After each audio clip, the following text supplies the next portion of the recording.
Hello, everyone, and welcome to my podcast, Don't Get a Therapist Yet. And on this podcast, we have various conversations, but mostly about mental health education. And that does include therapy, how therapy works, how it might help you, what kinds of therapies are available, and specific topics to help you understand how to use therapy or self-help strategies. So today we're exploring writing for therapy, how putting pen to paper can help you to process an upsetting event, or to feel more grounded, or to be able to move forward in your life. So I'm going to go through a step-by-step process to write about a difficult experience, and then how to reframe what has happened so that the pain is less. And also how to use affirmations that really work for you. I'll also go through some tools if you hit writer's block or feel emotionally overwhelmed while writing, because that can actually happen. And just a gentle note before we begin.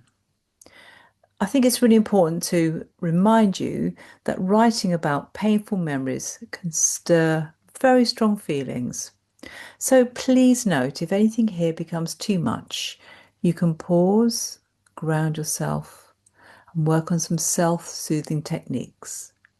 But if you are in crisis or risk of harm, please contact your GP, NHS 111, or the Samaritans on 116 123 in the UK. Okay, so why write? What is the evidence? So decades of research on expressing writing there is. It's often called the Penny Baker paradigm, and that suggests that brief, structured sessions of writing about very difficult or painful experiences can bring really small but meaningful improvements in your own mental health and sometimes physical health for many people. The typical protocols in this research asks you to write for, say, about 15 to 20 minutes on 3 to maybe 5 occasions about the facts and also your feelings of a stressful event. How you benefit may be a little bit gradual, and it's important to notice that you might feel more emotional after writing. But the research suggests that improvements will show up later on. So, if you're suffering from trauma-related difficulties, a recommended approach is called written exposure therapy, or WET for short. This is a brief 5-session process, has performed as well as longer gold standard treatments in clinical trials. And also there's lower dropout rates. So that tells us, when guided, writing can be really a good tool for help you to process trauma. So what is writing for therapy? So it is a safe, structured way to tell the truth on paper so that your brain can organize the memory, make meaning, make sense about what you've been going through, and reduce the need to keep revisiting it, sometimes at night time at 3 o'clock in the morning. It is really not about having perfect grammar, creating long lists of literature, or forcing a silver lining. It's much more about being honest with yourself, understanding the context and the choices that you had at the time. So a couple of ideas about how to do this. What's really important is the space that you use is your space. It's private, it's secure, it's where you can express yourself. Don't be distracted by phones, and just use whatever you want. You can use a blank document, you can use a notebook, whatever it is that you feel is okay to write in. I think it does actually help if you have some sort of journal so that you can continue writing in the same place, and time yourself for up to, say, 20 minutes. You also might be a good idea to have a little box of tissues just in case you do get a bit upset. Obviously, a drink like a glass of water might be good. And also think about what you can do afterwards, because if you are distressed, what you can do is think about, how do I self-soothe myself afterwards? So this could be going for a walk, listening to a particular favorite or relaxed piece of music, or maybe calling a friend. So just a really good idea just to think about that. Okay. Now, before you start writing, another really good thing to do is to do a grounding technique. So you can try the 4-6 breathing, and then all you simply do is breathe in from your diaphragm. That's sort of like something's called belly breathing, breathing from your belly. So basically, you slowly and gently inhale for the count of 4, and then you exhale for the count of 6 for about a minute. And you just carry on doing that, just nice and slowly and gently. Or the other grounding technique is called the 5-4-3-2-1 method. You might have heard of that. And it's simply name 5 things you can see, 4 things you can feel, 3 things you can hear, 2 things you can smell, and 1 thing you can taste. So those are both very good techniques. And if you get stuck in the middle, you can always go back to those techniques as well. So deep breathing or grounding. Okay. Now the next stage is to start to write your story. Now, it's important that you continue writing. You don't need to edit it. You don't need to stop to correct any spelling mistakes or anything like that. But these are very good prompts that you can use. So the first thing is write about what happened, when and where, who was there. Quite factual. And then the next step is to write down what feelings came up. What do you notice while you're writing now? Where do you feel them in your body? The next step is meaning and impacts. Write how this has affected you, how it's affecting your day to day, how it's affecting your relationships, your beliefs about yourself, your beliefs about others, your beliefs about the world. What I wish had happened. If you could only freeze the frame, what did I need but didn't get? And the step 5 is what matters now. What importance do I have? What do I want to carry forward here? What are my values? What's important for me to write now? What matters? So what's also important is just to accept it's normal.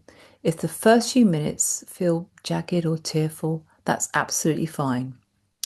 The research proves that people often show higher distress immediately after writing, but the benefits tend to take place over days and weeks as the brain kind of processes the experience.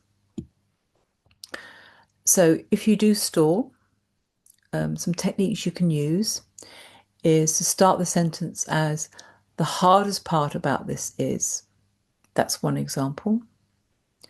Or what I keep avoiding is, you can write that down. Or if I were kind to myself about this, I'd say, write that down. The last one is one small thing I can do next is. And I love the idea of a small thing. It's so potent because it doesn't sound as though it's a lot, but it can be very, very big. So I love the small thing. So keep on writing till the timer stops, even if it's mid-sentence. And then give yourself a bit of a break, okay? It's best if you stand up, roll your shoulders, drink some water. Remind yourself of something you did well. It could be, for example, I stayed with the process, or I was honest, I told the truth, or I kept on going till the timer went, okay?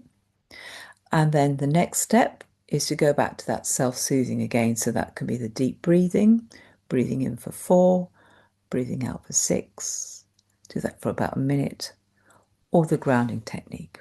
Or if you need to, go in to listen to some music, go for a walk, or phone a friend, or anything like that. Okay.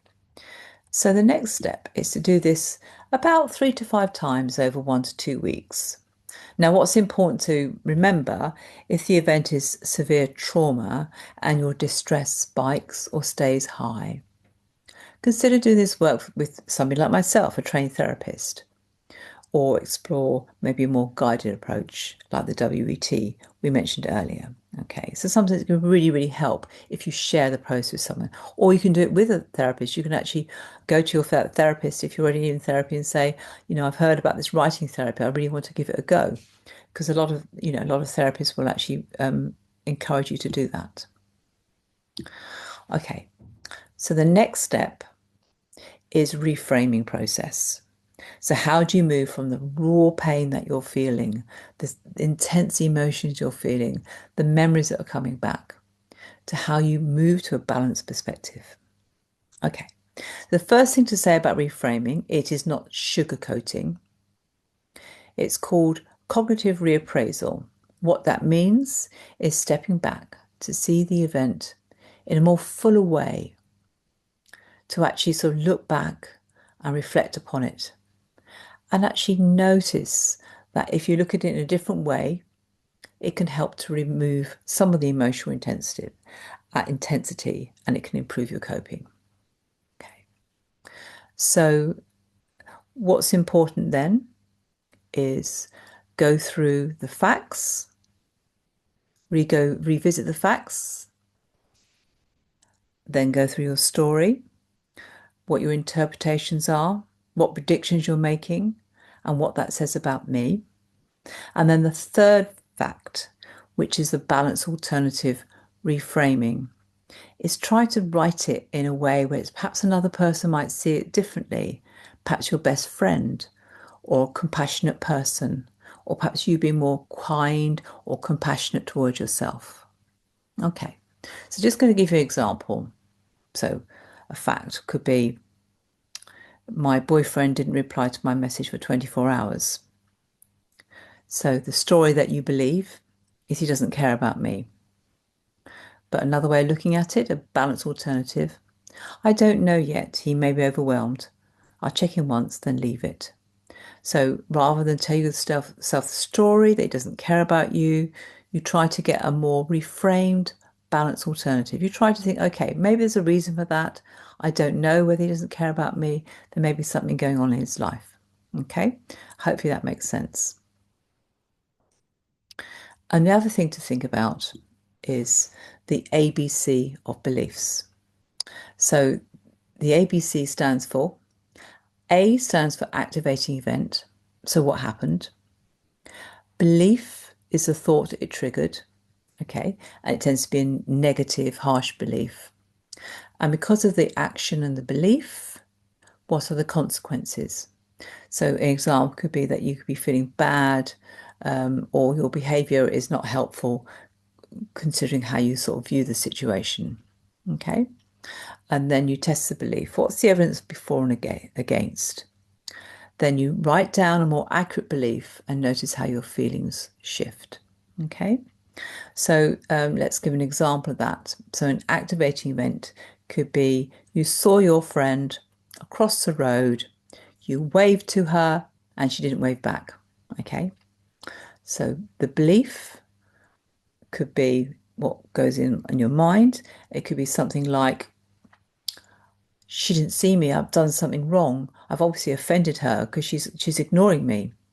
Okay. And the consequences of having that belief could be, oh well, if I'm going to ignore her, then she thinks that's so bad of me, I'm not be friends with her anymore, and you break up the friendship. Now to test the belief, what's the evidence for and against? So apart from her actually ignoring you, is there any other evidence that you've upset her, you've hurt her feeling, she doesn't want to be your friend anymore?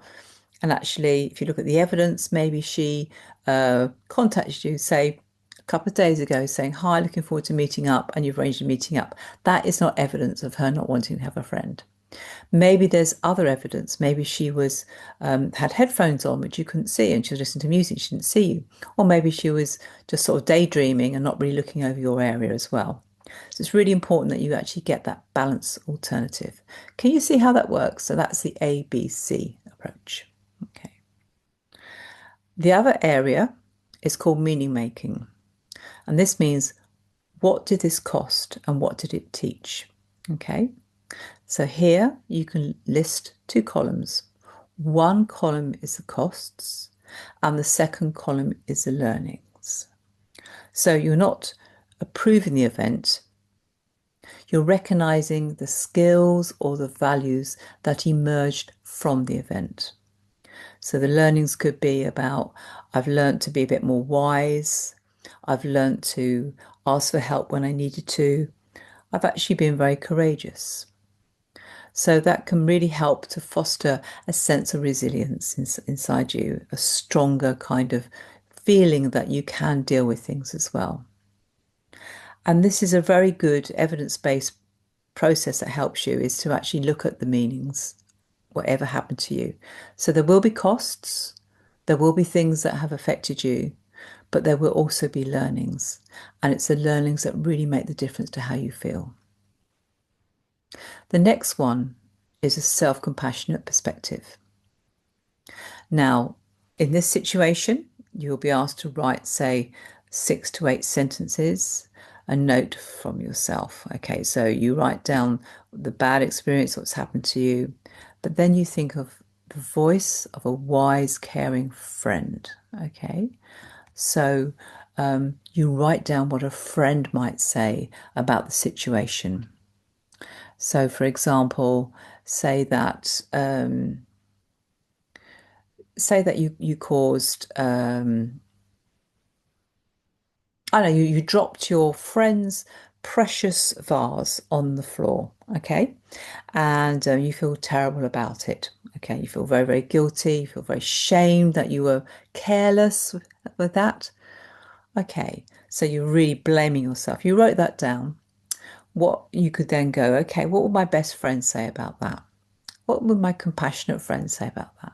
She would probably say something like, it wasn't your fault. You didn't intend to do that. Um, I don't mind it. I can easily get another one, but I know it was, you didn't do it on purpose. Okay. Can you hear the difference there? A more kinder, compassionate response rather than the harsh, critical response you put down as yourself. Okay. And then the next one is to really think about the values you have spoken about in the thing you've written. Okay.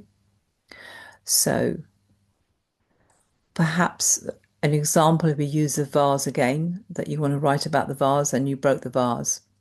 The value really is that you really care about your friend. Okay. You want to be respectful towards your friend. You were honest. You didn't hide it. You came and told your friend you broke the vase. Yep. Okay. So I value friendship. I value honesty. So my next tiny step is to always make sure that I'm honest with my friends, that I don't hide things as well. And also, I value my friends, I value my friendship. So I'm going to make sure that I tell them that I value them and I'm going to think about them and maybe send a few cards to them as well because they are important to me. So you're actually going to work on improving the relationship and giving more to it because you've learned how important that relationship is, even when things go wrong. Okay, so the next step we're going to do is actually talk about the affirmations. Okay, and affirmations is really, really important that you use the right ones. So sometimes, I love myself, I love myself, I love myself. That's like an affirmation, but it doesn't really work because it doesn't actually have any meaning. So when you're actually thinking of writing down affirmations, it's most helpful when you feel they are credible to you, they're specific, and you also link them to what's important to you, your values. Okay. So something sort of banal, like everything is perfect, can backfire because life is not like that. Things aren't perfect. It's how you deal with the upset and the imperfections. So actually trying to say that everything is perfect, it doesn't sort of ring true. So it's about being authentic as well. And research on self-affirmations shows that reminding yourself of your values can help to improve problem solving under stress and even sort of change the neural networks in your brains as well. How about that? That's really positive, isn't it? Okay, so perhaps some practical examples of writing some affirmations could be write about a value. I believe in compassion. I act with compassion. I follow compassion. So you learn to be kind, You're learning to understand people, to sort of see other people's viewpoints. Okay. Or make it an action step. If I ever feel anxious, I'm just going to take one slow breath before I speak. Okay. So you're actually going to say to yourself, okay, if I feel anxious or something happened to me, I'm going to go straight to my slow breathing. Okay. Do you remember we did that earlier? Okay. It's really important to keep it believable. So you can actually say, I'm a nice person. That's fine. But if it's too, but the bad one would be I'm always a nice person, because you can't always, again, it's an unrealistic belief. I'm always a nice person, because we're human and we can't always be nice. We're going to have thoughts that aren't pleasant, and we're not always going to have pure motives as well. So actually, I try to be a good person could be one to work on. It's a little bit more realistic. Okay. And then another idea is called when then plans. Okay, so if you feel anxious, what you can do is when I notice my chest feels tight, I put a hand there and say, I'm safe enough right now. Okay, so you start to feel anxious, you feel a lot of anxiety in the body. This can be very sort of reassuring, reaffirming as well. And then you just say, I'm safe enough right now.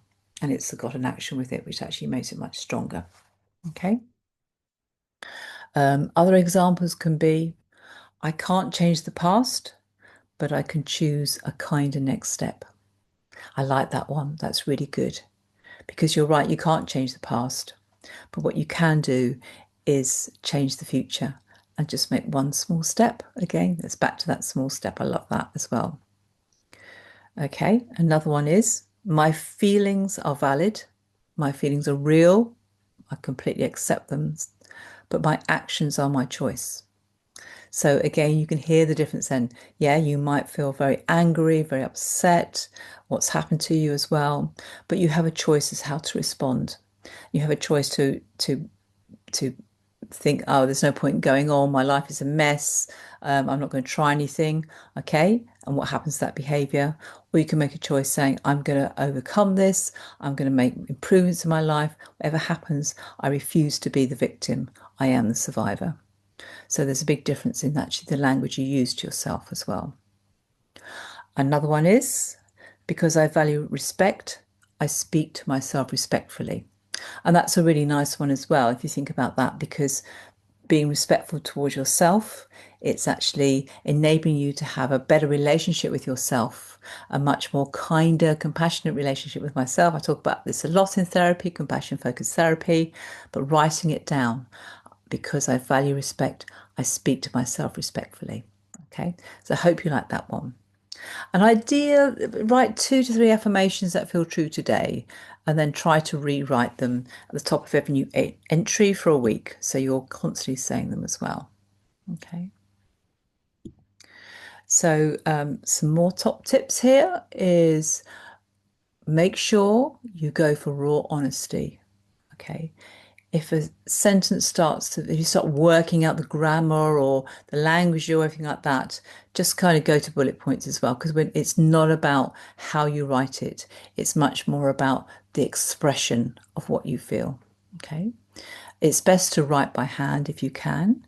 Apparently, the research suggests that writing by hand is better for you. It slows you down, and that can really help with the emotional processing as well. It's also best just to limit the writing as well. If you give yourself a boundary, say between 20 and 12 minutes, okay, and you can always go back to it as well, but you're not overwhelming your body, because it is emotionally, can be very draining, and you do need to sort of take time out as well, okay. If you notice you're using a lot of critical language about yourself, okay, it's good to label that. It's good to label and say, this is my inner critic. My inner critic says this, but my compassionate voice says this. Okay, so just notice the language that you're using as well, because you can go back and read it, but notice again when you're using the inner critic. Okay, and then try then to rebuild the compassionate voice, or your compassionate friend, what they'd say. Okay. So, other examples you can have is um, the letter I never sent. Now, what that is about is a way of expressing something to somebody that you never had a chance to. Maybe that person passed away, or maybe that relationship's gone and there's no chance to sort of speak to the person. So you can write a letter to that person and just express all those unresolved issues, all those things you would have liked to have said to them as well. And that can really help to processing. Okay. If my best friend were in this is what I'd tell them. Okay. So again, that's a bit like the compassionate voice is actually interweaving what you're actually writing and putting in those positives, like what a best friend would say to them as well. Okay. So I'm just going to talk about a couple of problems that you can have with writing therapy. Um, so if you actually finding that you're stuck with writing, just say it's fine. It's fine. I can carry on tomorrow.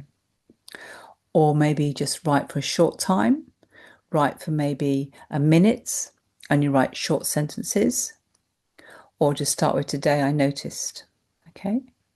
What you can do is you can do voice memos as well. And obviously, a voice memo sometimes you can transcribe to a text if you want to do that. That's also possible. Or have a mini ritual. This is a really nice one as well. Just light a candle, take 3 deep breaths, and then begin. And then again, if it's overwhelming, you just stop. Okay. If you feel overwhelmed by emotions, remember you can always stop, but then you can use the grounding, press your feet into the floor, and actually use the deep breathing again, but maybe slightly slower and longer on the deep breathing as well. Okay.